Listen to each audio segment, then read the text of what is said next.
Kita akan sambung pelajaran yang ketiga berkenaan dengan sifat haya ataupun sifat hayatun. Terlebih dahulu, kita perlu tahu apa maksud haya. Haya ialah bermaksud bersifat hidup. Manakala sifat haya Allah adalah kekal tanpa ada permulaan dan kesudahan. Sekarang kita akan tengok apa dia dalil naqli ataupun bukti daripada Al-Quran yang menunjukkan Allah itu bersifat Al-Haya. Firman Allah dalam surah Al-Furqan ayat 58. A'udzu billahi minasyaitonir rajim. Wa tawakkal 'alal hayyil ladzi la yamutu wasabbih bihamdi. Maksudnya, dan berserahlah engkau kepada Allah Tuhan yang hidup, yang tidak mati, serta bertasbihlah dengan memujinya. Dan dalil akli pula berdasarkan akal yang Allah itu menunjukkan bersifat Al-Haya. Yang pertama, hidup Allah Subhanahu Wa Taala bukan dengan nyawa seperti makhluknya yang lain. Yang kedua, Allah Subhanahu Wa Taala hidup dengan sendirinya. Yang ketiga, jika Allah itu mati, maka sudah tentu alam ini akan binasa. Seterusnya, mari kita lihat apa hukum percaya kepada Allah bersifat haya. Hukumnya adalah wajib. Jadi kita sebagai umat Islam perlu yakin dan percaya Allah itu bersifat haya. Allah itu bersifat hidup. Dan mustahil Allah itu bersifat al-maut, iaitu mati. Dan seterusnya kita akan lihat apa perbezaan haya Allah dan juga haya manusia. Hidup Allah dan hidup manusia.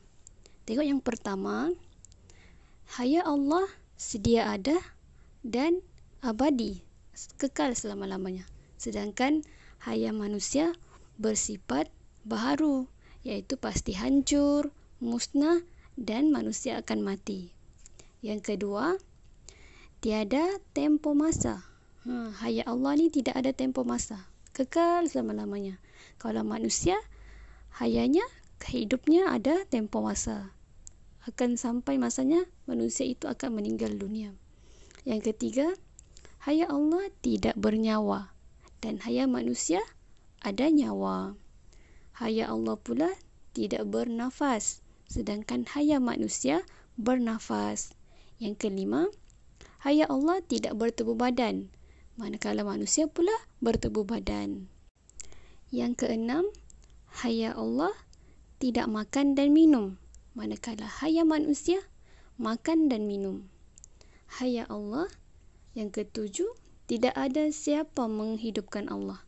Dan haya manusia, Allah Subhanahu Wa Taala yang menghidupkan makhluk dan mematikannya. Yang terakhir, kita akan bincangkan apa kesan mempercayai Allah Subhanahu Wa Taala bersifat haya.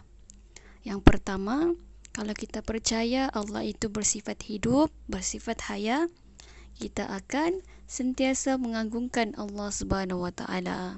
Kalau sebagai contohnya, kita boleh mengagungkan Allah apabila kita melihat tumbuh-tumbuhan, manusia, haiwan yang pasti akan mati.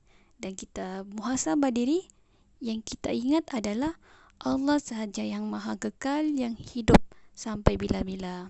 Jadi ucapkanlah Subhanallah, Alhamdulillah, Allahu Akbar. Itu caranya kita mengagungkan Allah Subhanahu Wa Taala. Yang ketiga, kesannya juga kita akan sentiasa menginsafi kelemahan diri kita.